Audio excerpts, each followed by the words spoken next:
Hello everyone, I got an email from Alex Garcia, who is the author of the world's smallest chess program, believe it or not. And he even have a Guinness World Record entry for his program, so let's kickstart with this one. I was sure that Oscar Toledo's Autumn Chess is the smallest program in existence ever, the one written in x86 assembly, around 300 bytes, and runs in a boot sector on x86 architecture-based computers.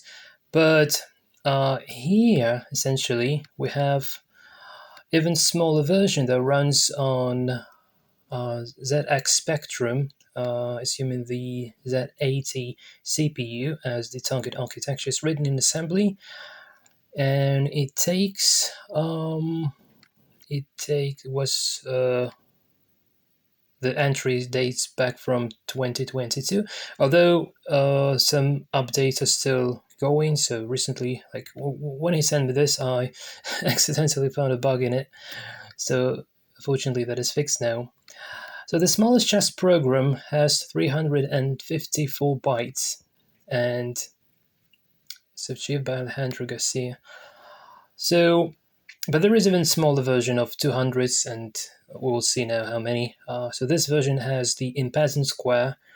It has castling and double pawn push, and also promotions. So like literally full feeder rules. Although it may leave king in the check, and you may capture a king, which is not really according to feeder rules, but still, this is quite impressive. So, with this being said, let's essentially go to the project itself. So here is a website by Alex. So yeah, so full code rewriting from 352 bytes, 25% smaller, to 300. Oh, this is an update. Oh, he already added me. Whoa! Thank you, Alex. I didn't realize this. Already find it. Took me one extra byte to fix it. Yeah, I'm sorry for making the program bigger. Yeah, it's so cool. I didn't realize already added my name there. This is so cool. So there are two versions essentially. The version with minimal feature and the sort of full feature look. I just want to find the amount of bytes being used within each one, maybe in the email. Two different versions. Yeah, here it is. The tiniest one is 268 bytes, and the slightly bigger one is 353 bytes. So what's the difference between these two versions? So the minimal version, so computer plays basic chess moves. So it does not play double pawn push, it does not play in peasant square capture, it does not play castling. I'm not sure about promotions. So schematic characters, skin knight, yeah, that's okay. Wipe move input, no validation, all basic legal moves. 1.5 ply search. Well, this is something I'm not quite sure if that is exactly the case, because again, it just leaves the king in check if you give it a check, and also it may make a move that would put your king under the check. So we are currently in the state of mailing each other.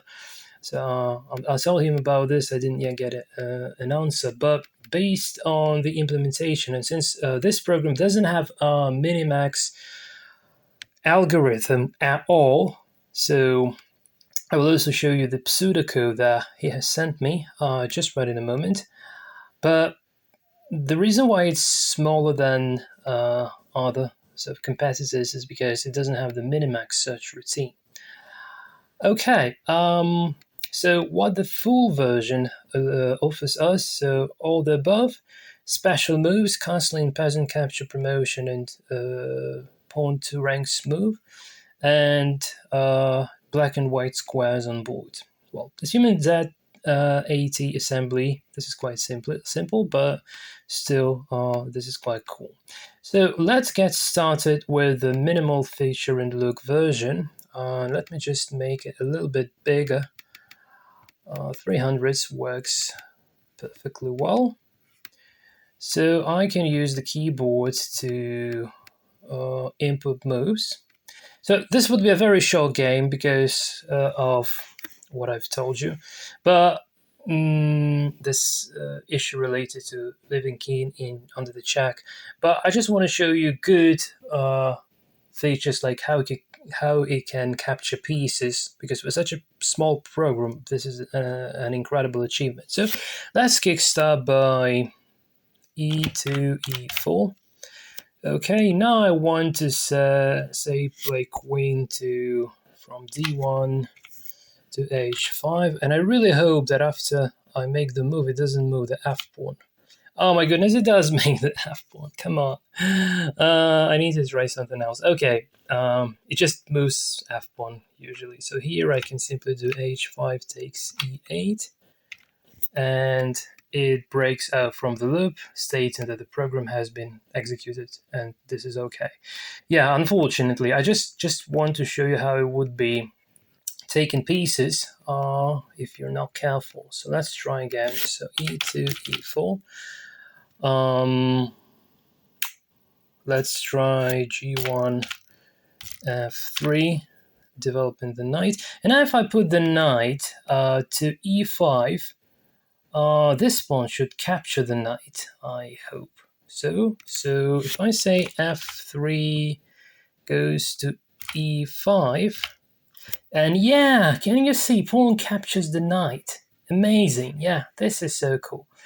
Yeah, but again, unfortunately, when I say do this d1 to h5, is this really going to play? Yeah, it always plays this f6. I have no idea why, so maybe the author will bring some light, shed some light in this regards. I'm not quite sure. Yeah, so now I can do again h5 takes e8, and I won the game.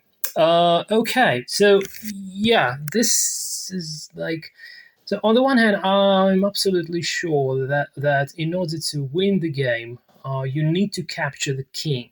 So this is explicitly mentioned in the pseudo code, which I will now show you. But what I'm not quite sure about is this intended that it can make the move that puts king under the check. This is not very doesn't seem very correct. But again, because of such a tiny size of the program, this still might be just okay. Because when I quickly show you the genius behind the piece encoding, oh my goodness, that is something, guys. I'm telling you. Anyway, let's have a look at the full feature version. Here we can do things like castling and double pawn pushes, which is amazing. So for instance, I say e2, e4, knight g1 to f3. Now let's do bishop from f1 to c4. Okay, and he still makes this pawn move. Why are you doing this pawn move? But anyway, I want to show you that keying from e1 to g1, ta-da, it results in castling. Isn't this cool, right? This is so cool. So let's say I try now d2, d4. Where did he move? Oh my goodness, did he move? I'm not sure if he moved. Okay, d4, d5. Okay, so I try to attack the knight. Knight goes somewhere else. This is good. This is good. Now say if I try to, well, let's try c to c3. Okay, so knight takes, whoa, knight takes pawn. Okay, a1 takes a2. Okay, again, I don't quite realize whether probably queen to c7 has been played. Anyway, I want to try to give him a check somehow. So let's try e4, e5. Okay, and he takes, and now I try queen from d1 to e2. Okay, I didn't yet check the move validation. But I'm afraid to break this again. Okay, let's try some move validation. So now it's white to move. So e2 cannot take on f3. Let's try taking on f3. What has just happened? I'm not sure. Oh my goodness, did I break everything? Yeah, it feels like I broke something here.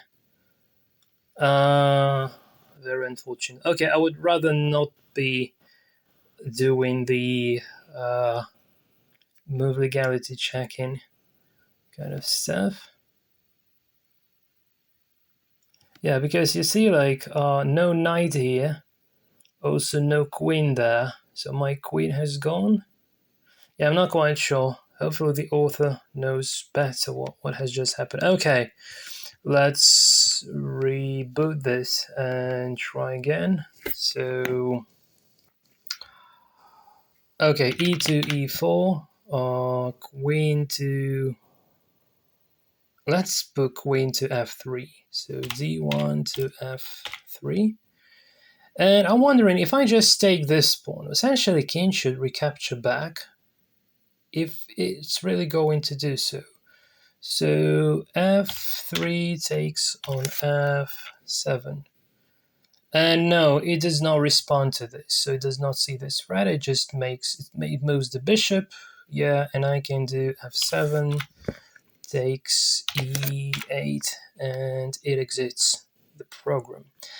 Yeah, so yeah, probably I'm just doing something wrong, because I don't really want to claim any bugs here, because this is such a masterpiece that, yeah, probably I'm just doing something wrong, so that it just doesn't work properly because of my actions, not because of the program itself. Just maybe one last thing to do.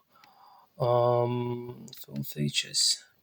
So check all the special moves. Oh, no, hold on a sec. Oh, please excuse me. Why move input, no move validation? So yeah, there is no move validation anyway. There shouldn't be any move validation in the full version. So if we try to make invalid move, it would result in undefined behavior. Yeah, I'm so sorry, guys. I'm so sorry. Yeah, I thought that there was a move validation, but it's not there. Absolutely fine. I hate move validation myself, and in my minimalist programs, I never done that as well. So it's totally fine. Yeah. So it wasn't a bug. It wasn't just intended to be played that way. So user can only play legal moves, and otherwise, just some weird undefined behavior is going to happen. So yeah, now we are absolutely clear with it. So the only question is just leaving the matter of leaving the king in check or putting the king under the check is still the question, apparently. And apart from that, I think, yeah, everything else works just great. Okay, so this is not it yet, and I have plenty of things to share with you guys more. So let's go to the website again. And here, I really recommend reading through this story. It's quite interesting reading. Okay. But the most exciting part is the source code. Obviously, the source code is yeah. So this is the source code for the entire program. It's Z80 assembly language. Unfortunately, I'm a fan of 6502, and I have no idea how to code in Z80, so I cannot say much about this. But most of the implementation that has been explained, it's very specific to the particular hardware and what's the genius behind this implementation, that how he uses memory, how he uses everything, so that to squeeze every single byte possible. And yeah, so for those who know how to code in Z80, this is going to be even more interesting, I promise you that. The snapshots for the local emulators if you want, and some multimedia are the links to the videos made by the author, and some other observations in this regard, someone else's videos as well, I guess.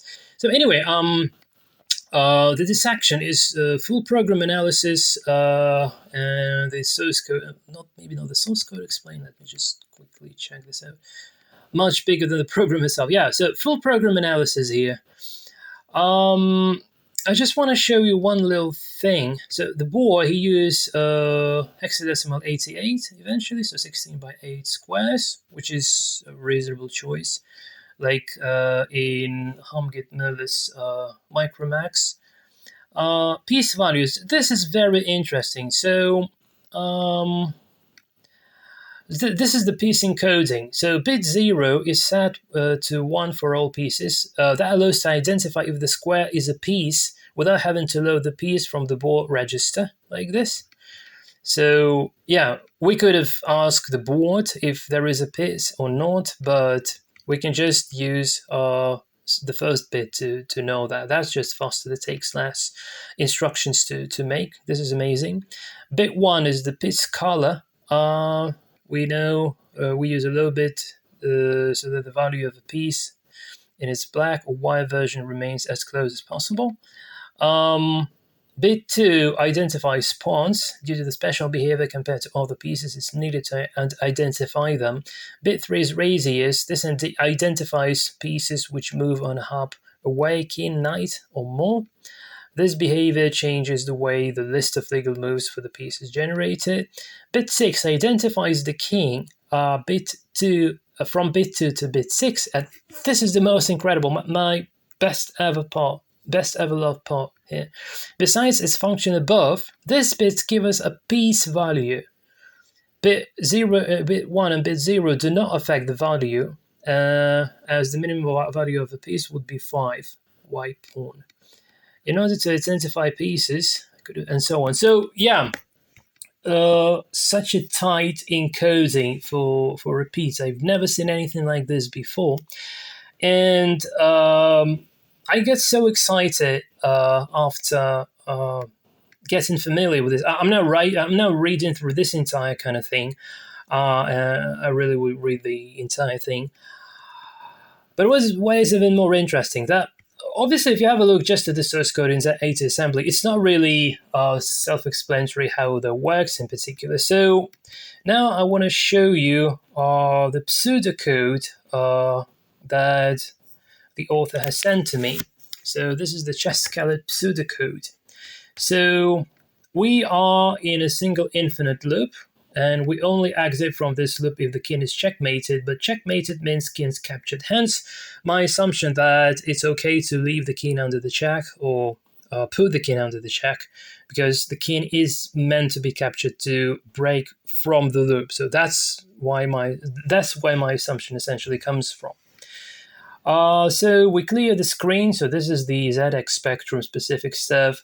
Clear text squares board. Look for every square. So this, from here, we are having the mode generator essentially. So look for every square, print piece and square color. And by the way, interestingly, the print board function is being embedded into the mode generator, and this is freaking amazing. You know, like I always had the print board function being separated, but here it's embedded into the mode generator. How cool is it, guys? This is so cool.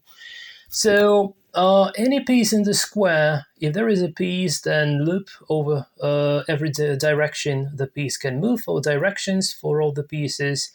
One for pawns. It's probably does not take into account knight, because knight has essentially 8 directions.